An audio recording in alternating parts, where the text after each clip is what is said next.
On the Eastern Front, Soviet medics made a discovery that seemed almost impossible. A strange soil-borne mold, a primitive penicillium strain, began appearing on damp bandages, forgotten in the corner of a field tent. At first, it looked like a simple contamination, the kind that usually forced medics to throw supplies away. But when the wounded treated with those stained bandages began healing instead of worsening, everything changed. If you were standing in those freezing tents, watching surgeons examine the mold with growing disbelief, you would feel the same realization they did. This simple organism was doing what battlefield medicine had never achieved. This is the story of that accidental Soviet breakthrough. A natural antibiotic born from cold, dirt, and necessity, and a discovery that stunned the scientists who tried to understand it.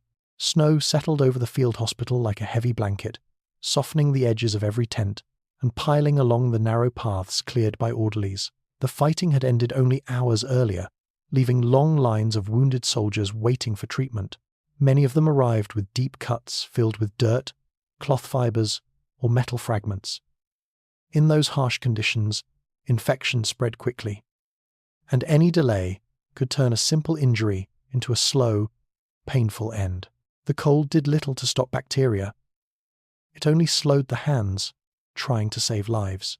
Inside the largest tent, a small team worked in silence, except for the clatter of instruments and the low groans of men trying to hold themselves steady. Supplies were thin after weeks of constant movement.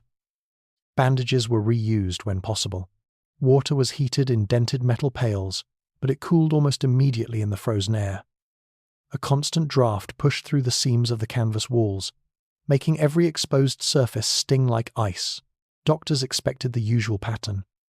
Some soldiers would recover, but many would develop fevers by the next day and grow weaker as infection spread. Yet something unusual began to appear. A young infantryman with a large gash on his thigh returned for inspection 2 days after surgery. The wound, although deep, showed less swelling than expected. Another man, with shrapnel damage to his arm, displayed clean tissue instead of the grey, dying flesh that often followed such injuries.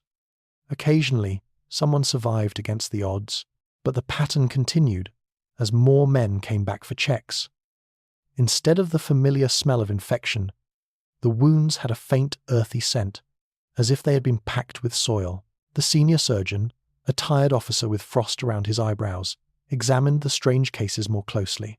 He noticed that several of the bandages used on these soldiers came from a damp storage crate at the back of the tent. The crate had developed spots of discoloration, but nothing that seemed alarming enough to discard supplies in such desperate times. Still, the differences in healing were difficult to ignore. He set aside the bandages for later study and ordered the staff to report any further unusual wound responses. Outside, stretcher bearers continued bringing in new casualties. Their boots crushed the snow into hard tracks, leaving trails that led from the rear lines toward the main tent. The distant rumble of artillery reminded everyone that the front was never completely quiet. Even in short lulls, danger loomed close. The cold pressed deeper into the camp, freezing any spilled water into thin sheets of ice and making every movement stiff and slow.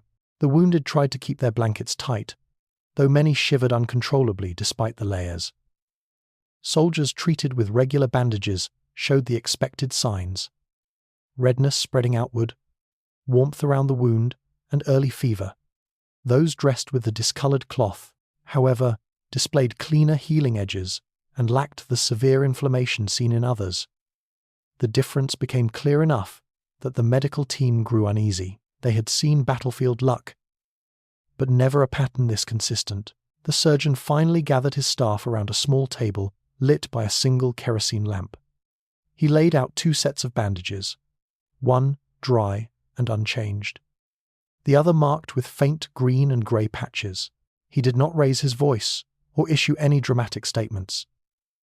He instructed the staff to separate these pieces from the rest and to document each patient treated with them. Without saying it directly, he implied that something inside the damp cloth was affecting the wounds. Whether it was harmful or helpful remained uncertain, but the results so far leaned toward the unexpected. Meanwhile, life in the camp continued with the same steady rhythm of urgency. Orderlies washed instruments in near-freezing water. Nurses checked temperatures and changed dressings while trying to conserve every scrap of gauze, leaving only brief moments of warmth near the stoves. Outside the tents, the landscape looked like a world carved entirely from ice and smoke. Columns of soldiers marched past the camp, heading toward new positions, while trucks sputtered in the cold as drivers prepared to move ammunition closer to the front. In this environment, small victories felt rare. The sight of cleaner wounds provided an unusual sense of hope among the exhausted staff. Still, no one understood the cause. The surgeon suspected that the damp conditions in the storage crate had encouraged the growth of some kind of natural substance, but he lacked the equipment to investigate further. He knew only that the cloth carried something that interfered with the normal progression of infection. The mystery deepened as more examples appeared, each reinforcing the strange pattern. By the end of the week, the medical team had gathered enough cases to recognize a clear difference between the two types of dressings. Although the staff remained cautious, the improved outcomes sparked quiet discussions among them. Some believed the cloth held a protective property.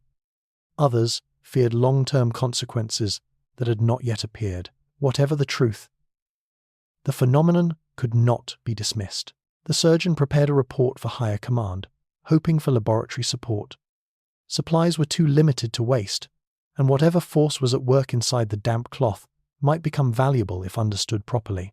The story of these unusual recoveries began spreading among the wounded. Soldiers whispered about a strange luck some men carried after being bandaged from the old crate.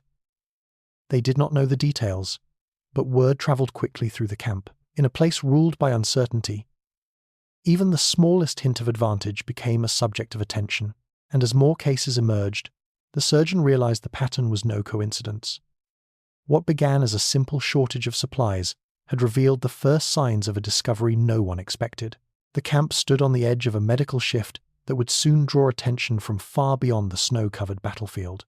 The surgeon's report traveled slowly through the chain of command, carried by couriers who moved between units in the freezing wind. When it finally reached a small medical research detachment working behind the front, the details were brief but alarming enough to draw attention. The mention of unusual healing patterns, damp cloth, and repeated results pushed the officers in charge to send a small investigation team to the field hospital. Supplies often degraded in winter. Mold-covered bandages were usually signs of contamination, not recovery. Still, the pattern described in the report could not be ignored. The team arrived in a truck coated with frost and parked beside a pile of snow that had grown taller than a man. Their equipment, packed into wooden crates, rattled softly as they unloaded it. The hospital staff greeted them with a mix of hope and fatigue. After weeks of unpredictable outcomes, any chance of understanding the strange bandages felt welcome. The surgeon led the investigators to the back of the main tent, where the original storage crate still sat. Its lid was warped from dampness, and small patches of greenish-grey discoloration marked the inside walls. The investigators examined the cloth carefully. Each bandage held clusters of soft growth spreading in uneven shapes. Under the dim lantern light, the patches appeared almost dusty, though the air stayed still inside the tent. The team collected samples, using small glass jars and metal tools cleaned with boiling water. They also recorded the names of all soldiers treated with the mold-covered cloth, comparing their conditions with those treated using clean supplies. The differences were striking enough that even the skeptical members of the team grew quiet while reading through the notes. Outside the tent, the winter pushed hard against the camp. The wind carried flakes of snow that scratched against the canvas walls like sand. Soldiers walking past the hospital glanced briefly toward the investigators, sensing that something unusual was taking place. The field hospital usually focused on routine survival, not scientific discovery. Yet here, in a location hardly suitable for basic treatment, a strange opportunity had appeared. The investigators set up a small workspace inside a supply tent. Their instruments were simple compared to those used in larger laboratories, but they were enough for basic observation. Under a crude lens, the mold revealed a branching network of threads that spread across the bandage fibers. The team described it as a soil-based organism, likely originating from damp ground or rotting plant material, stored near the crate at some point. The growth looked similar to common mold seen in farms and trenches, yet its influence on infected wounds seemed unusually strong. As the investigators worked, they continued interviewing the medical staff. The surgeon explained how the treated wounds showed reduced swelling, cleaner tissue, and slower spread of infection. He emphasized that the differences appeared even in deep injuries that normally turned severe within days. The team listened carefully, noting each pattern. Their observations suggested that the mold released a natural substance capable of suppressing bacteria. Although the concept resembled earlier scientific studies from before the war, the Soviet team had not expected to encounter anything similar under such rough conditions. Over the next 2 days, the investigators visited wounded soldiers directly. The tent smelled of antiseptic mixed with cold air and damp cloth. Men lay on wooden cots arranged in rows, blankets pulled tightly up to their chins. Many struggled to stay warm while recovering from both wounds and exhaustion.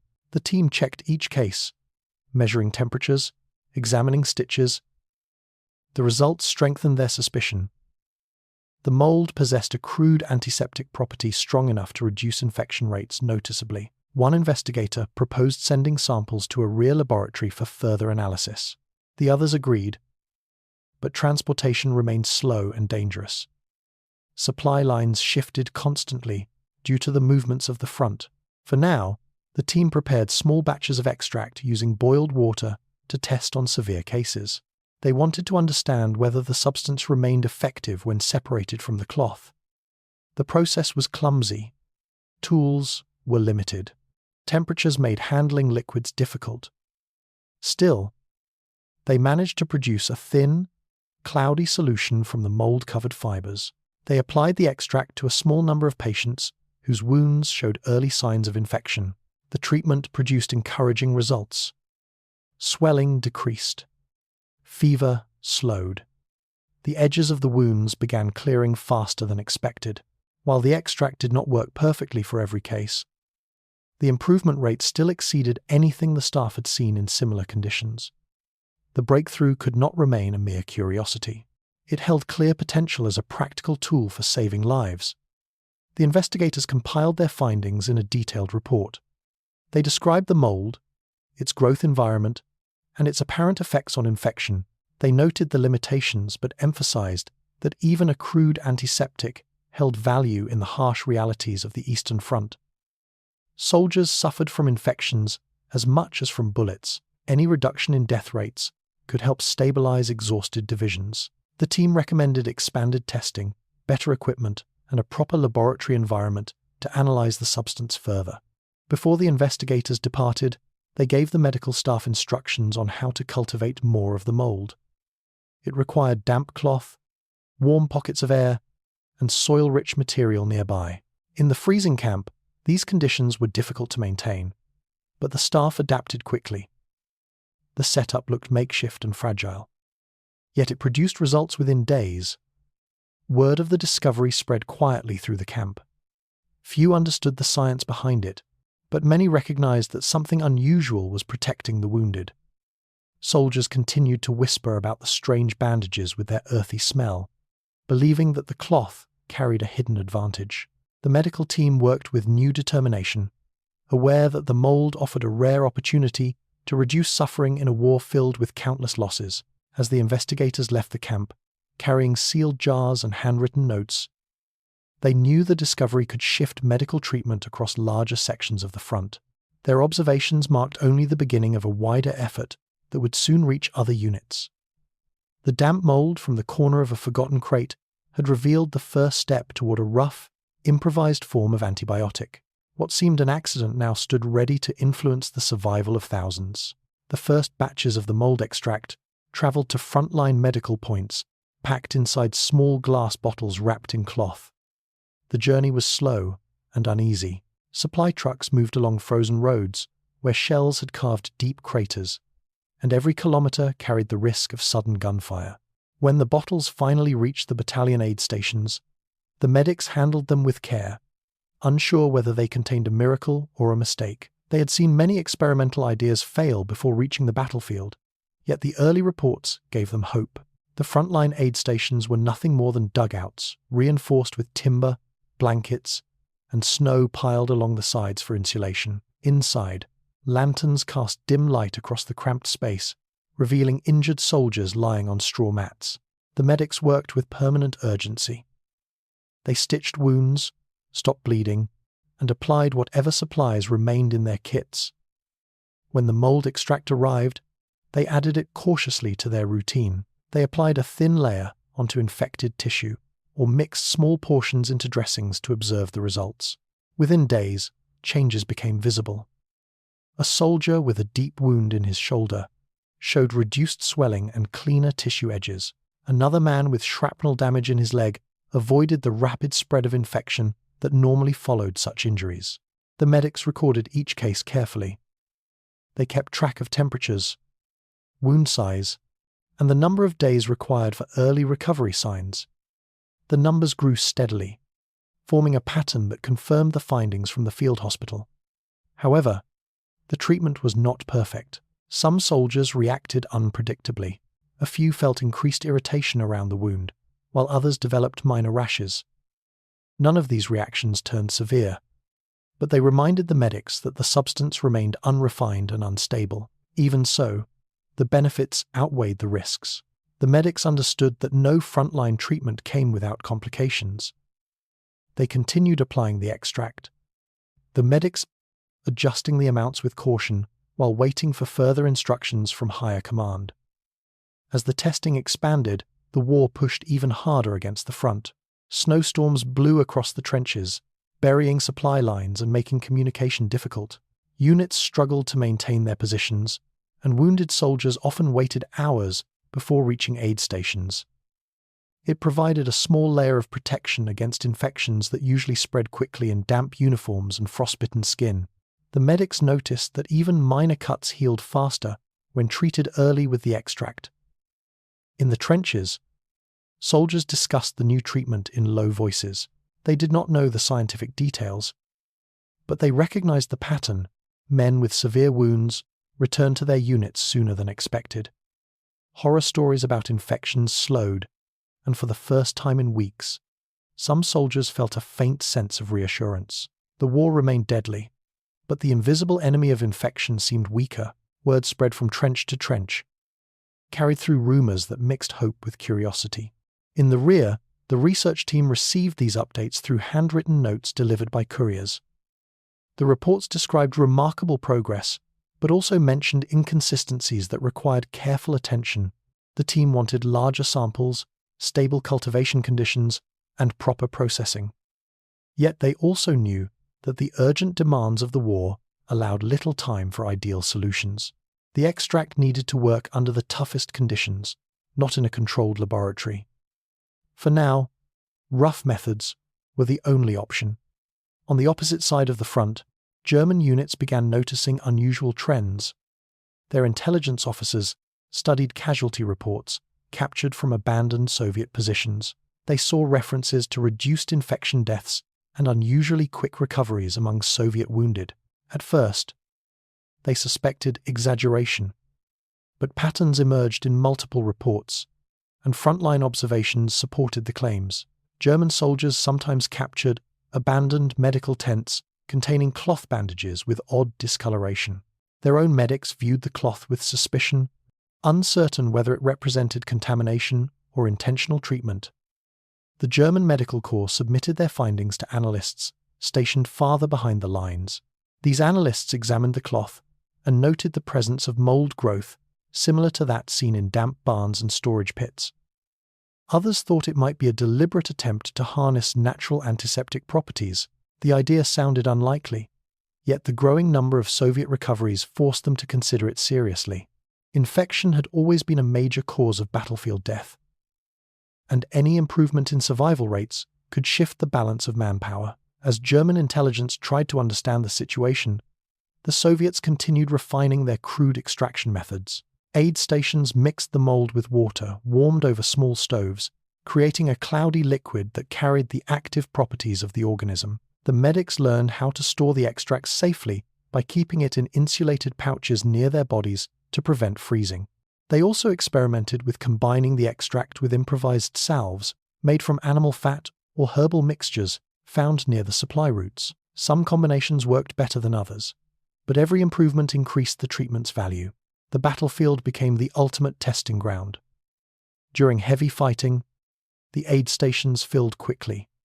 Medics moved among the wounded, checking bandages, while explosions shook the earth above. When they reached soldiers showing early signs of infection, they applied the extract without hesitation. Even in the darkest conditions, they could identify the familiar smell of the mold, earthy and slightly sour. Yet pressure continued to grow. Commanders wanted consistent results. Researchers needed larger samples. Medics asked for better supplies. And the German interest added a layer of urgency. The Soviets had discovered something useful, but they still lacked a complete understanding of how it worked. Every day brought new successes and new uncertainties. The front line remained a place of constant danger, where medical treatment had to evolve faster than the shifting lines of battle. As the section draws to a close, the extract has proved itself enough times to earn recognition across multiple units. Field trials under fire have shown its strength but also revealed its limits. The next phase will not only involve wider use, but also deeper attention from German scientists, who now realize that something significant is unfolding behind Soviet lines. The discovery can no longer remain hidden in trenches and tents. It is about to attract full enemy scrutiny. German intelligence officers working along the Eastern Front sifted through captured Soviet records with their usual routine. Most documents contained supply lists, casualty reports, or incomplete medical notes. Nothing seemed unusual at first, but as more papers accumulated during the winter of 1942, certain patterns stood out. Infection cases among Soviet units were dropping sharply. Death rates in some divisions fell below anything expected for frontline conditions. The analysts paused over these figures, unsure whether they reflected exaggeration or some unexpected medical development. The turning point came when a patrol recovered an abandoned Soviet dressing station. Snow covered much of the interior, but several tables still held bandage rolls with odd dark patches. German medics assumed at first that the cloth had spoiled due to dampness, but some officers noted brief comments in Soviet notes, suggesting that the stained dressings had been used intentionally. The idea seemed absurd. Mold normally ruined medical supplies, yet the captured reports indicated that these same bandages were linked to faster recovery among wounded soldiers. The bandages were shipped to a rear medical laboratory for examination. The facility, set up inside a converted schoolhouse, struggled with shortages of equipment and constant heating problems. Even so, the German staff managed to prepare small samples for observation. Under basic magnification, they saw a branching structure similar to common molds found in cellars and damp barns. Laboratory workers recognized the growth, but did not understand its purpose.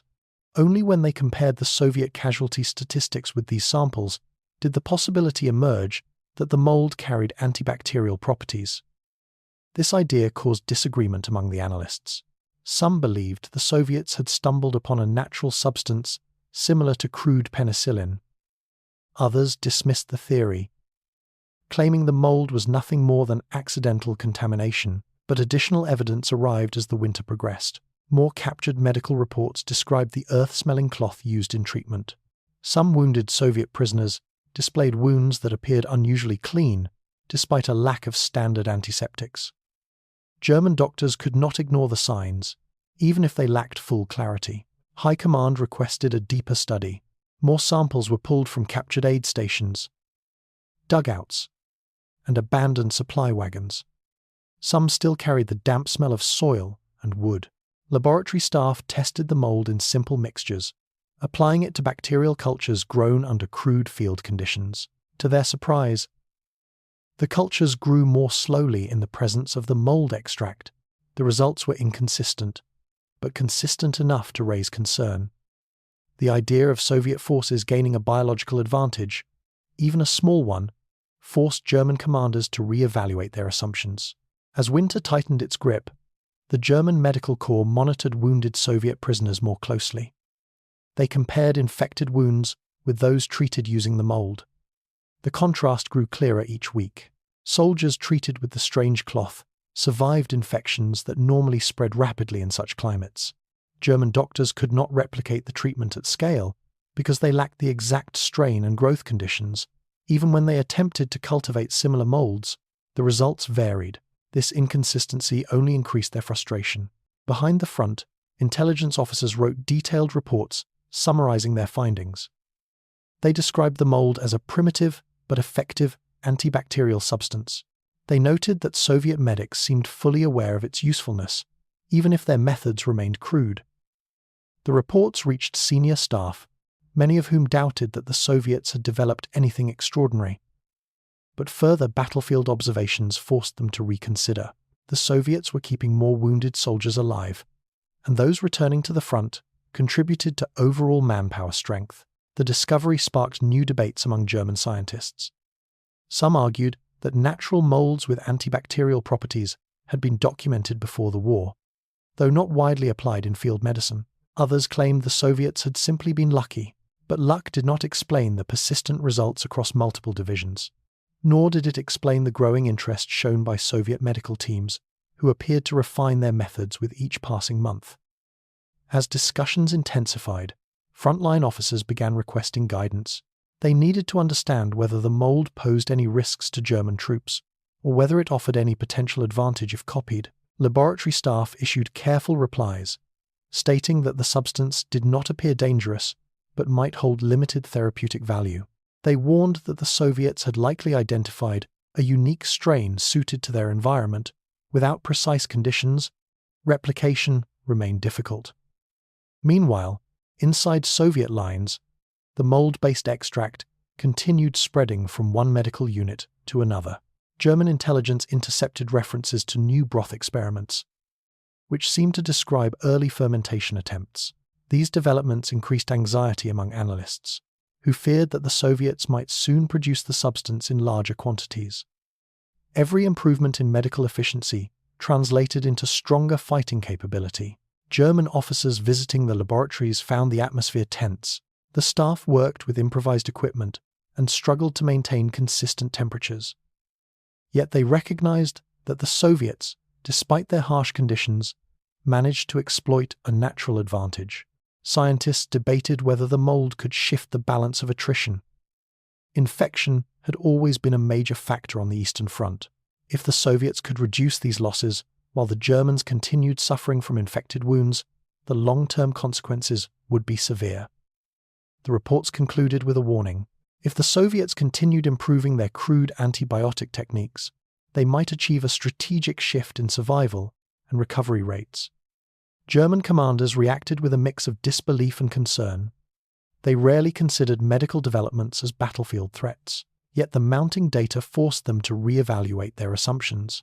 In a war where every soldier mattered, even small advantages could accumulate over time. By the end of the season, German intelligence had fully acknowledged that the Soviets were using mold-based treatments deliberately. The discovery surprised many officers who expected scientific progress to come from well-equipped laboratories, not damp tents near the front. The realization marked the beginning of a new phase, where the German High Command monitored Soviet medical methods as closely as they monitored new weapons. As the winter of 1942 turned into the long months of 1943, the crude mold extract began spreading far beyond the first field hospitals. What started as an accident inside a damp storage crate slowly evolved into a wider system of improvised production. Medical officers in multiple divisions received instructions on how to cultivate the mold using cloth, soil, and small pockets of heat. The process remained far from scientific perfection, but it produced enough material to treat a growing number of wounded soldiers. Every batch held a slightly different color or texture, yet the overall effect stayed consistent enough to earn trust. In barns taken over as supply posts, wooden shelves filled with jars wrapped in cloth lined the walls. Small fires burned nearby to keep the air warm during freezing nights. Soldiers passing through these makeshift facilities often stared with confusion at the strange setups. Instead of ammunition crates or fuel barrels, the rooms held rows of mold-covered dressings and bubbling containers. The staff took care to monitor moisture levels, rotating the jars and replacing cloth as needed. They worked in near silence, aware that the survival of many depended on their improvised production. The extract reached larger medical stations near the rear lines, where surgeons used it to treat severe wounds from recent battles. Many soldiers arriving from the front carried dirt and debris inside deep cuts. Infection usually spread quickly under such conditions, but the extract slowed the process. In some cases, it reversed early signs of infection entirely. Surgeons noted how fevers declined faster than expected, and how the wounds developed cleaner surfaces. The substance did not save everyone, but the improvement was significant enough that commanders approved its continued use. As more Soviet soldiers returned to their units, instead of succumbing to infection, the effect on morale became noticeable. Troops saw comrades survive injuries that once felt hopeless.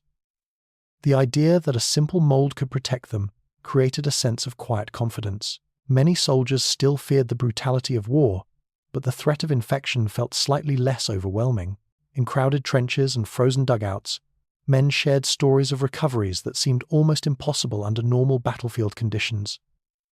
Despite this progress, challenges remained constant. Some units struggled to keep cultivation areas warm, others lacked the materials needed to maintain steady growth. The mold did not always develop the same strength, leading to inconsistent results. Medical officers sent messages requesting more guidance, but the research teams were already stretched thin. They operated in freezing laboratories with limited equipment, trying to refine the extract while working against time, shortages, and constant movement of the front. The demand for the extract grew faster than the ability to produce it. Many medics learned to stretch each batch as far as possible, diluting the solution slightly without losing its primary benefits. They experimented with new ways to store it, placing bottles near chemical heaters or inside padded pouches to prevent freezing during transport. The winter air made every step more difficult. Even the simple act of shaking a jar or spreading the extract onto cloth required care, because cold hands slipped easily and bottles shattered on contact with the ground. Meanwhile, German observers grew increasingly uneasy. Reconnaissance units noted that Soviet soldiers recovered with surprising speed after battles in which infection should have taken a heavy toll. German medical officers recorded more instances of Soviet prisoners carrying treated wounds that lacked the expected signs of festering tissue. They recognized the pattern. The crude antibiotic was becoming widespread. German commanders worried that this improvement in survival would strengthen Soviet units over time, allowing them to replenish forces at a higher rate. Reports from German intelligence described growing Soviet confidence in their medical system. Some analysts speculated that the Soviet Union might attempt to reproduce the mold on a large scale, using factories or converted warehouses. If such a development occurred, the Germans feared a significant shift in manpower resilience. Infection had always been a key factor in attrition, especially on the Eastern Front, where cold, mud, and poor sanitation created perfect conditions for disease. Reducing infection deaths meant more Soviet soldiers returned to fight another day. Inside Soviet headquarters, medical officers discussed the future of the mold treatment. They recognized its potential, but also its limits. They knew that the substance could not replace proper antibiotics, nor could it guarantee recovery in every case. Still, the extract provided a valuable advantage at a time when resources were strained. Plans formed to send more investigators into field zones to gather additional samples and refine cultivation techniques. The process remained crude, but each small improvement helped. As spring approached, warmer temperatures made maintaining the mold easier in some areas but more challenging in others. Heat caused some batches to spoil quickly. The smell grew stronger inside the medical tents, creating an earthy atmosphere that blended with the scent of alcohol, blood, and damp uniforms. Soldiers sometimes joked about the miracle broth, even though they barely understood what it contained. To them, it was simply something that worked when little else did. The extract also began influencing tactical decisions. Commanders realized that wounded soldiers who might once have been left behind during rapid retreats now had a better chance of survival. Evacuation routes remained dangerous, but the mold treatment increased the number of men who reached rear hospitals alive. This shift improved unit stability and encouraged more aggressive strategies, knowing that the risk of infection, one of the war's quiet killers, had slightly weakened. By the end of the season, The mold had become a subtle but powerful tool across several Soviet divisions. It did not appear in official reports, and it rarely earned recognition from high command.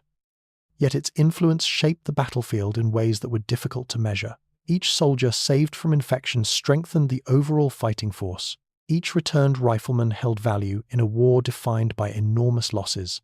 As the story moves forward, the extract's growing impact sets the stage for a larger transformation. The crude substance, once ignored at the bottom of a damp crate, now holds the potential to change both medical practice and strategic planning.